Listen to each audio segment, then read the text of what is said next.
बहुत सारे लोग परिस्थितियों का रोना रोते हैं। ऐसा आप लोग सामान्यतः देखते भी होंगे कि मुझे ये सुविधा नहीं मिला, मुझे वो सुविधा नहीं मिला, मुझे ये सुविधा मिला रहता तो मैं ये कर देता, मैं वो कर देता।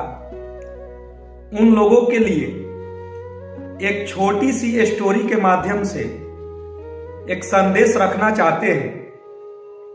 दोस्तों, एक इंसान भ्रमण करते हुए, घूमते हुए रेगिस्तान में पहुंचा और मरुभूमि में पहुंचा। जब वहां पहुंचा तो वह देखा कि यहां पर न पेड़ पौधे हैं, न पानी है। तो वह वहां पर खुद से बातें करने लगा कि यहां पर पेड़ पौधा रहता, यहां पर पानी रहता तो कितना अच्छा दृश्य रहता और यहां पर लोग घूमने आते और कितने अच्छा यह पर्यटन का स्थल बन जाता। दोस्तों, यानी वह वहां पर ब्लेम कर रहा था कि यहां पर यह सुविधा रहता तो यह हो जाता। कुछ दूर आगे वो बढ़ते गए। जैसे ही आगे बढ़ा, ध्यान से सुनिएगा, ईश्वर ये उसकी जो ब्लेम कर रहा था तो ईश्वर उसकी सारी बातों को सुन रहे थे। तो वह जैसे ही आगे बढ़ा तो उसे पानी से लबालब भरा हुआ कुआं मिल गया। अभी तो कुछ देर पहले सोच रहा था कि यहां पानी होता, तो कुछ देर आगे बढ़ने पर उसे कुआं भी मिल गया।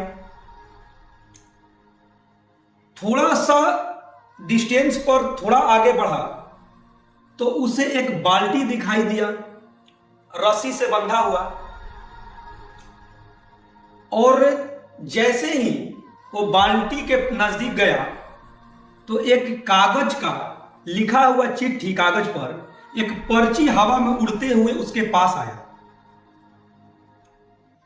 और जब उस पर्ची को उसने खोला तो उस पर लिखा हुआ था कि तुम अभी ब्लेम कर रहे थे कि यहां पानी रहता और यहां पेड़ पौधे रहते तो यह एक बेहतर दृश्य होता, यहां बेहतर पर्यटन का स्थल बन जाता। तो उस चिट्ठी में लिखा हुआ था कि यहां पानी भी है और तुम्हें निकालने के लिए बाल्टी रस्सी भी है। अब तुम चाहो तो यहां पर पेड़ पौधे तुम उगा सकते हो, तुम कोशिश करो। जब वह इंसान इस चिट्ठी को पढ़ा तो उस चिट्ठी को फाड़ दिया और वहां से चलते बने और वहां से भाग निकला और अपने घर चला गया। दोस्तों, जो इंसान परिस्थितियों का रोना रो रहा था उसे वह सुविधा मिला, लेकिन वहां पर पानी की भी व्यवस्था हो गई और उसके सारी सुविधाएं मिल गई, लेकिन वह कर्म करने के लिए रेडी नहीं था। वह मेहनत की आग में जलने के लिए रेडी नहीं था। उसे बस लग रहा था कि ब्लेम किया जाए, यहां ये रहता तो ये हो जाता, मुझे ये सुविधा मिलती तो ये हो जाता। वैसे पृथ्वी पर बहुत सारे इंसान मिलेंगे। उन लोगों के लिए मैं एक बातें कहना चाहता हूं कि लोहा जितना तपता है उतनी ही ताकत भरता है। लोहा जितना तपता है उतनी ही ताकत भरता है। सोने पर जितनी चोट लगे, सोने पर जितनी चोट लगे वह उतना प्रखर निखरता है। हीरे पर जितनी धार लगे वह उतना अधिक चमकता है। दोस्तों, नदियों सा आदर पाना है, नदियों सा आदर पाना है तो पर्वत छोड़ निकलना होगा। हर एक संकट का हल होगा, वह आज नहीं तो कल होगा। दोस्तों, विषम परिस्थितियों से लड़ना सीखें, हमेशा ब्लेम न करें। ये रहता, वो रहता, ये सुविधा रहता, और जब सुविधा मिल गया कि भाई तुमको माता पिता ने तुमने बोला कि हमको देश की इस कोचिंग में पढ़ा दीजिए।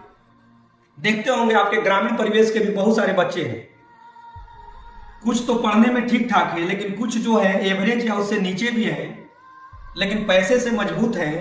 तो उनके माता पिता भी कोटा, दिल्ली, पटना, जहां भी है, जहां पर बेस्ट एजुकेशन मिल सकता है उनको सारी सुविधाएं दी है, लाखों खर्च किए। जब आईआईटी का रिजल्ट आ रहा है, यूपीएससी का रिजल्ट आ रहा है, बैंकिंग का रिजल्ट आ रहा है, तो ऐसा देख रहे होंगे कि उसमें एक शहर से सैकड़ों बच्चे गए, 500 से अधिक बच्चे गए, और पता चल रहा है कि वहां शहर का रिजल्ट आया 1 या 2 रिजल्ट आया या 3 रिजल्ट आया, जबकि सबके पेरेंट्स ने वही सुविधा दिया। बाहर शहर में उसी लेवल का हॉस्टल दिया जहां पर अच्छे खाने पीने की सुविधाएं हैं, बेस्ट से बेस्ट कोचिंग्स में उसका नामांकन कराया। लेकिन बच्चा जो था, कड़ी मेहनत, ऊंची सोच और पक्का इरादा, जो उसे अडिग शपथ लेना चाहिए, वो नहीं कर पाया। लेकिन यदि माता पिता उसको वैसी कोचिंग का व्यवस्था नहीं देते या वैसे स्कूल का व्यवस्था नहीं देते, तो वही बच्चा बोलता, पापा हमको यहां पर पढ़ने के लिए नहीं भेजे, आप यहां पर भेजे रहते तो मैं ये कर देता, मैं वो कर देता। और जब पापा ने आपको देश की सबसे बड़ी इंस्टीट्यूट में आपका नामांकन करा दिया, और जब जेईई एडवांस का पेपर हुआ और जिस दिन रिजल्ट आया तो आपका नॉट क्वालिफाइड क्यों हो गया भाई, या यूपीएससी का एग्जाम हुआ, एसएससी का एग्जाम हुआ, तो आप परिस्थितियों से को हमेशा ब्लेम न करें। आप कड़ी मेहनत, ऊंची सोच और पक्का इरादा के बल पर निरंतर मेहनत करें। और मैं हमेशा कहता हूं कि जीतने वाले छोड़ते नहीं और छोड़ने वाले जीतते नहीं, क्योंकि हार और जीत के बीच के फासले बड़े होते हैं, परंतु नामुमकिन नहीं। इसीलिए दोस्तों, कर्म करें, सेल्फ स्टडी करें, खुद पर विश्वास रखें। पक्का है कि सफलता एक दिन आपको मिलेगा, लेकिन परिस्थितियों को दोष न दें कि मुझे यह सुविधा पिताजी ने नहीं दिया, मुझे वो सुविधा नहीं दिया। और पिताजी यदि आपसे पूछ दें कि बेटा मैंने तो आपको सारी सुविधाएं दिया और पड़ोसी को उससे कम सुविधा था, वो क्यों सफल हो गया, तो सफलता के लिए दृढ़ शक्ति और इच्छा शक्ति मजबूत होनी चाहिए और निरंतर आपको सही दिशा में मेहनत करना पड़ेगा। इसीलिए फिर से हार और जीत के बीच के फासले बड़े होते हैं, परंतु नामुमकिन नहीं, क्योंकि मुझे यकीन है कि शहर छोटे होते हैं लेकिन लोगों के ख्वाब नहीं। मुझे यकीन है कि हार और जीत के बीच के फासले बड़े होते हैं, परंतु नामुमकिन नहीं। करो यकीन खुद पर तो दुनिया तुम्हारी, क्योंकि जीतने वाले छोड़ते नहीं और छोड़ने वाले जीतते नहीं।